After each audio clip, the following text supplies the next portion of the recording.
Yo, what's up guys, on here, and today we are going to be covering the LCPL Week 3 matches of my team, the Atlantis Fomentis. So as well, as usual, we'll be covering my match plus one SS match and one All-Gen match. So yes, let's get right into the game. So for this week, I was facing my good friend Herrick. He's a very talented player, of course, and it was a defining week for us because we already had one tie and one loss, so we need to step up so we can still have a shot in the playoff. So for this week, I just decided to bring a solid standard team with pivots.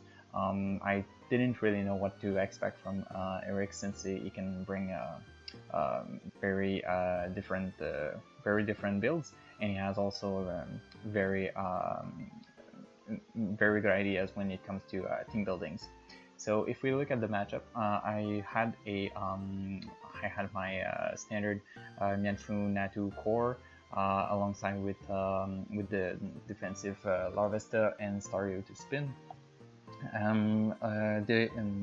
You have also Ferroseed with standard T-Wave and Eviolite Diglett. Nothing that stands out.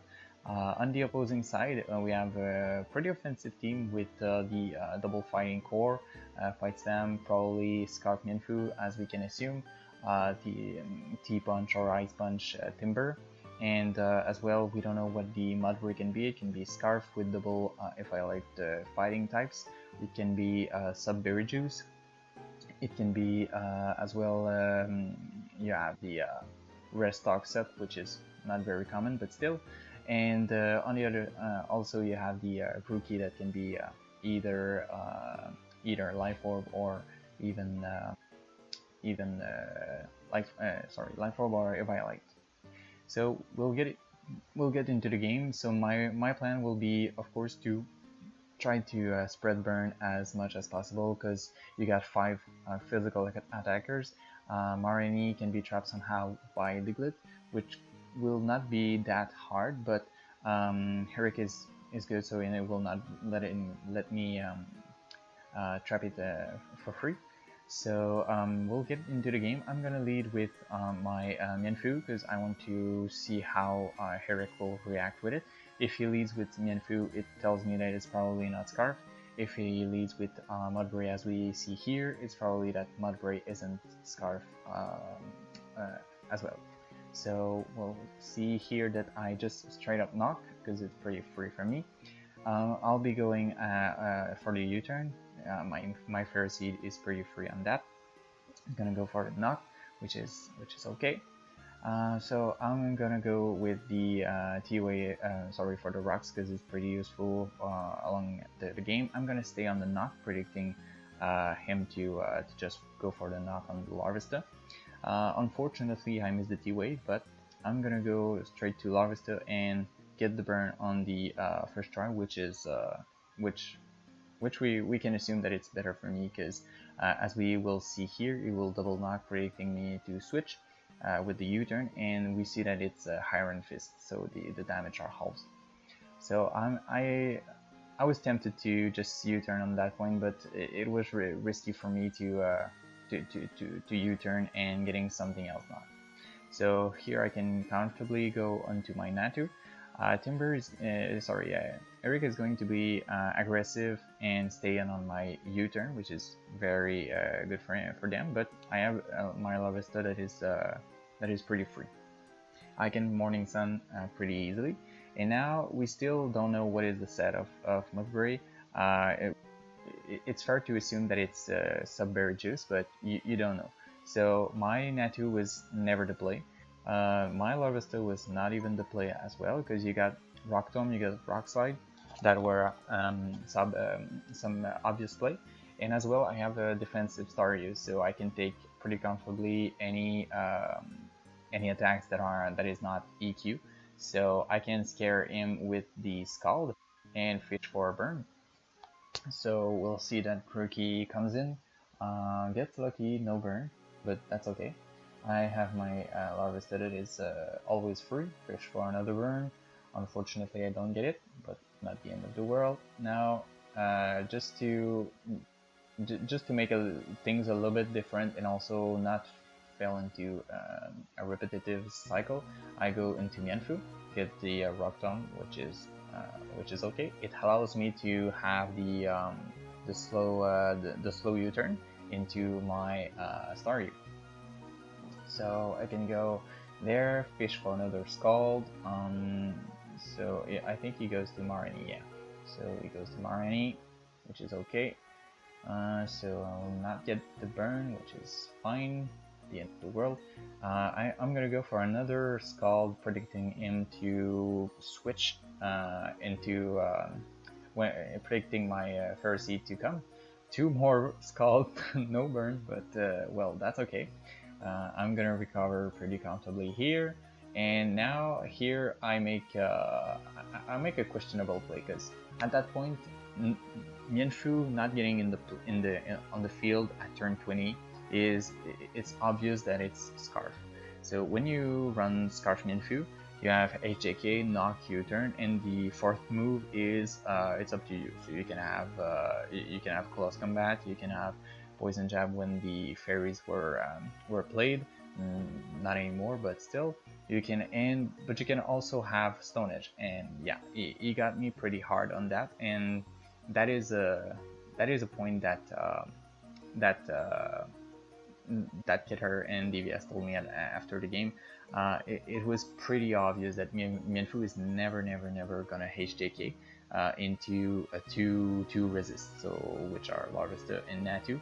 It can U-turn, it can maybe knock at the best, but my just scout with my Mianfu or my Staryu was really better. Also, what I could have done is maybe try to scout with the Ferroseed, because Ferroseed is not going to be useful not that much, because Marini is low, so I can trap it easily, because my Diglett is a Violite, so it can live one Scald and kill it after. But risking my Larvesta there was pretty bad, and it's gonna be really hard for me to get back from this. So after this, so my Mianfu is free to just HJK, and yeah, I miss. So there's not a. I always miss my item kick when it's the time. So now I'm still okay to kill this Timber, because Timber is burned, so it won't do too much damage.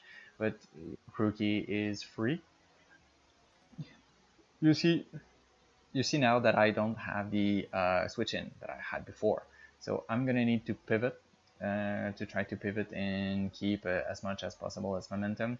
So I'm gonna play with fire a little bit, but I'm comfortable to make that play, since it was not life for Grookey, it was Eviolite. So I know that Natu can somehow take the hits. I know it will take a lot, but it was still, in my opinion, a valid play, and something that it was to consider.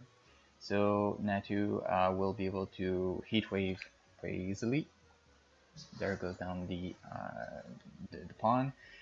So I can, at that point, I know that it was very juice, considering the damage, but it was still out of range of Psychic. So I wasn't able to directly go for the Psychic. So I'm gonna just go for the Ferroseed. The Ferroseed sack. So it's okay. And with that, it's gonna pop Berry Juice, like I said. But my Staryu is free to come back and try to Scald Burn. Marini is gonna be somehow the dedicated sack. Eric is not gonna recover, predicting me to go to Diglett, so I can just stay and kill this Marini. It also covers double switch to Grookey. So Grookey is gonna come. At that point, I can just sang Diglett, which will be not useful at all. My Natu comes back in. Unfortunately, I need to risk the tie.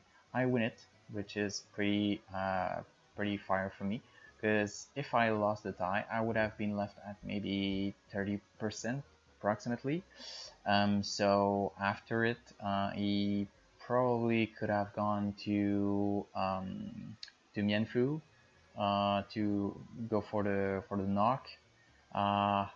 It was risky for me because my Mianfu is pretty low. It will come back at 50%. I need to keep my Staryu for Mudbury. So yeah, it would have been really risky. So Natu comes in. I'm gonna go to sack my Mianfu. Rock Tomb miss, but Scald from Staryu is always 1 HKO on it, so it doesn't matter. So my Mianfu goes down to the crit, but that's fine. Natu comes in, Psychic, and now Eric needs to crit 2 Stone Edge. It hits. I'm gonna live, and I'm gonna kill Mianfu. So I was able to pick up the dub. So a little bit of luck on both sides. It was a little bit more. The matchup was a little bit in my favor, I would say. But yeah, he got me with the Stone Edge on Larvesta, which made things way much tougher. So yeah, we can go back in. We can go directly into the G2.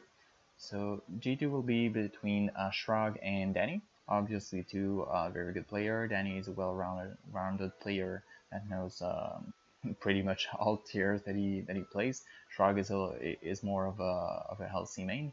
So across the board here, what we have is standard Mianfu, the Ferroseed for the steel, and Marini versus Coughing for the poison. 2 Diglett, so 4 Pokemon on both sides that are the same. Porygon can be a different set, obviously. Diglett as well, but generally it will be a Violet.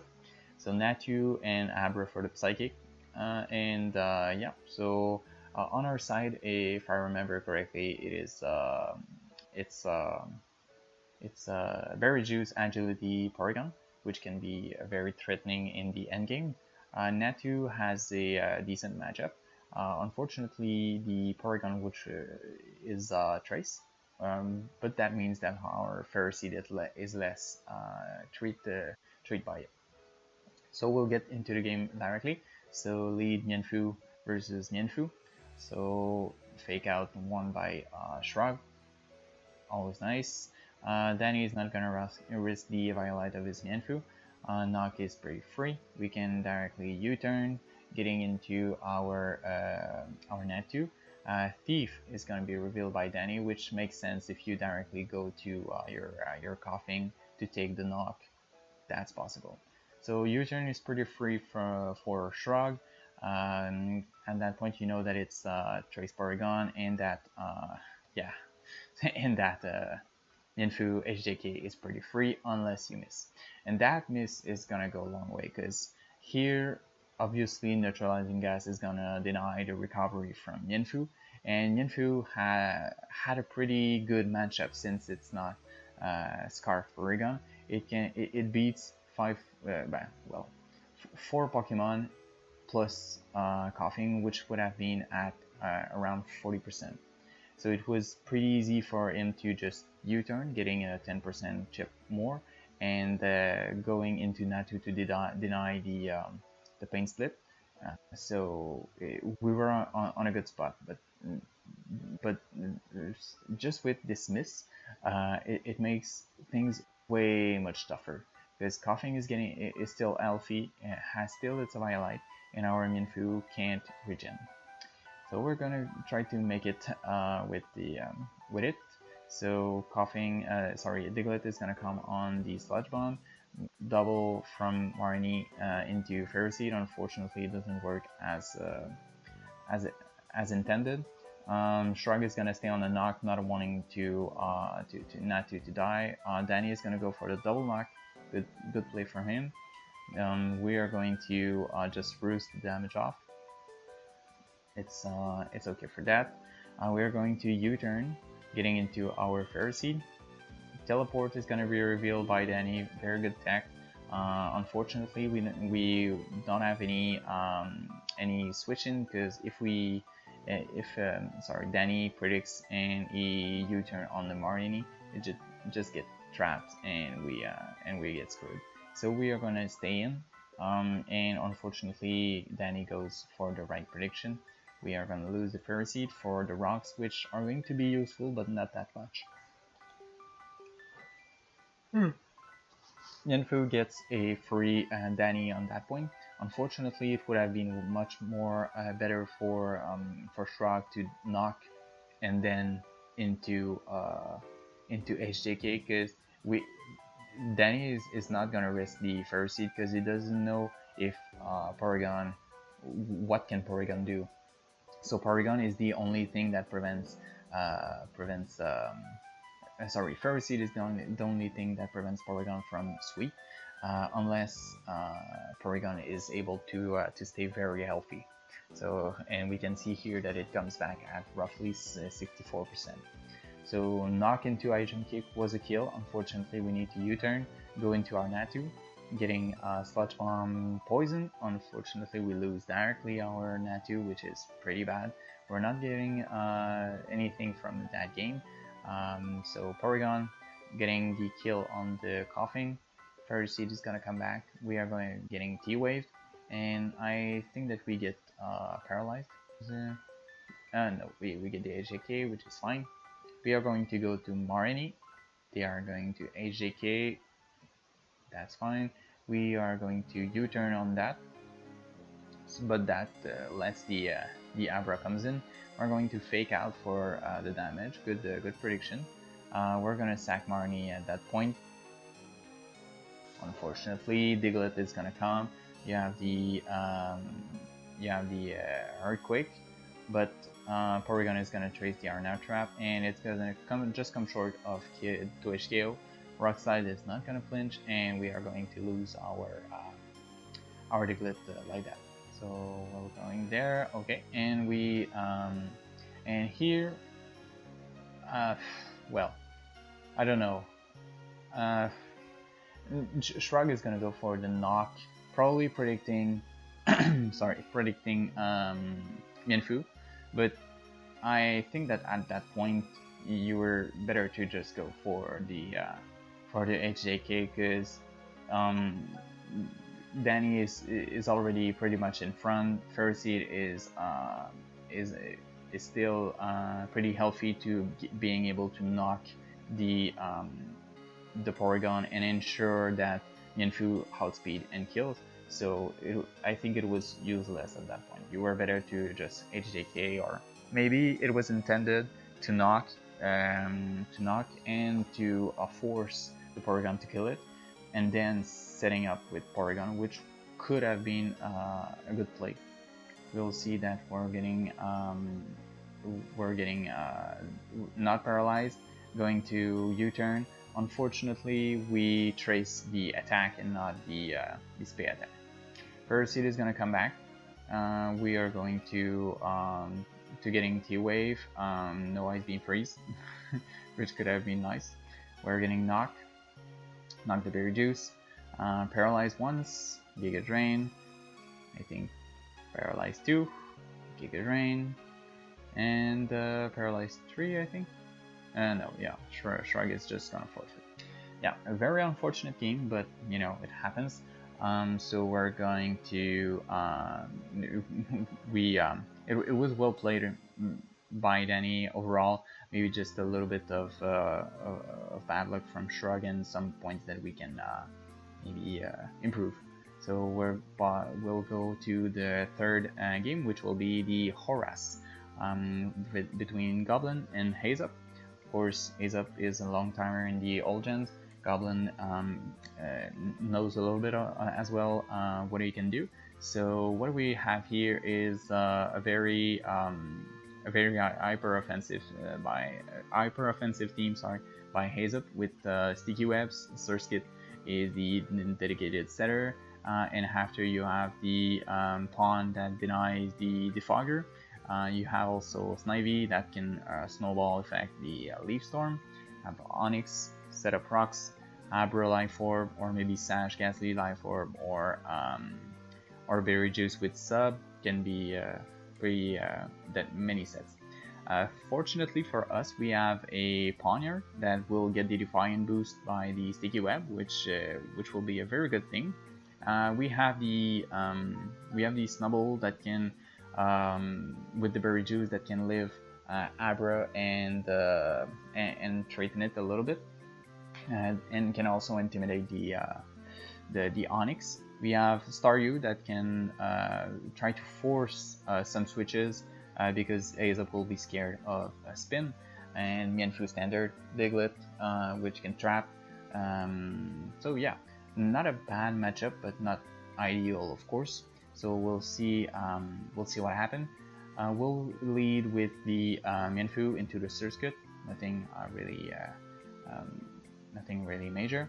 We are going to knock to remove the Violite on Surskit. Mienfoo is gonna get Scald.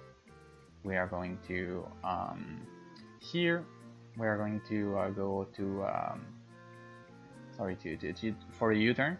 Pawn is gonna come here, and I don't. Well, that's okay, because Pawn is gonna go here, and unfortunately for us, Aesop is gonna stay in and Scald Burn on the turn 1, which is not ideal, of course. Surskit, Aesop is gonna keep Surskit as a sack. Pawn is gonna come to remove the Berry Juice, which is okay. Good play from Goblin, is able to go into the Ballon Diglett to remove the Onyx and keeping Pawn, which the Sucker Punch is still very valuable. Here, I don't agree with this play, because yes, we are a Ballon Diglett. Pawn here is either gonna set up rocks or go raw for an Iron Head. We don't know if it's Scarf, so I don't agree with this play, because Pursuit in Gen 6 is very good, and in Gen 7 as well. But you know, and you have two Ghost type. If we see that it's Balloon Diglett, it's probably because it's it can probably be a Scarf Poniard, the way that he played it. So I don't think that we should have tried to switch out, because now both these special attackers are very threatening. Oregon is gonna come here, tracing the special attack, and as we see, Aesop switches, so it means that it's a Scarf Pawn. We are able to get the agility up, which is fire, but we can't really kill the pawn, so we're going to pivot to the pawn. I don't know why we didn't sucker for maybe 4 damage. Staryu is gonna come, making a good read from Goblin to go for the T-Wave, not risking spinning in Raw. Unfortunately, T-Volt Life Orb from Ghastly is gonna knock us out. Maybe what could have been a good option is trying to pivot into Mienfoo, then knock off, because no way Ghastly, Life Orb, Psychic, no way that Aesop will Psychic directly predicting Mienfoo. It doesn't make any sense. So I think that it was preferable for us to pivot in that way, because Staryu is still valuable, because it it can spin away the webs at some point, making the life of Porygon Agility much more easier. But maybe that's just me as well. So Mienfoo is gonna come and kill the Ghastly. Abra is pretty free at that point. We have Snubble that can live 1 Psychic, because we will see that it's Focus Sash Abra. Is it? Yeah, Sash. That's it. Abra is gonna Encore into Play Rough. Snubble. Snivy is gonna come and Leaf Storm once, and at that point there's nothing that we can do really. Porygon is gonna trace the special attack, download the special attack, try attack once to break the sub, and after Giga Drain is gonna be way too much for us to deal with it. So unfortunately, no Para, no Freeze or something, and Leaf Storm is gonna snowball and we are going to lose that game. So that was pretty close. Unfortunately, we didn't optimize our poniard as much as we could have done, because we got burned on first try. But that's the game. So yeah, we ends up losing this week. Unfortunately, we were not as lucky as we could have been, or we didn't optimize our plays. So pretty tough week. We are going to look at the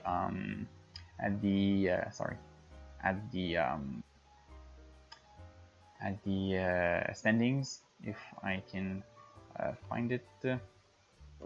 So here, so as we can see here in the standings, we have the Frockies and the Riolus that are on top with the 2 victories and 1 tie. For us, we are currently in sixth and we are in 6th position with the Rema Raiders. So yeah, we really gotta step up, because right now, if we continue like this, of course we won't be able to make the playoff. But nothing is done, because it's a 7-week tournament. So 4 weeks left, we can still make it. And yeah, so I hope everyone enjoyed this video. If you have anything to comment or any suggestion, feel free to leave it in the comments. So yeah, I'll be able as well to cover the next week. And yeah, so I hope everyone has a fantastic day. I'll see you guys in the next one.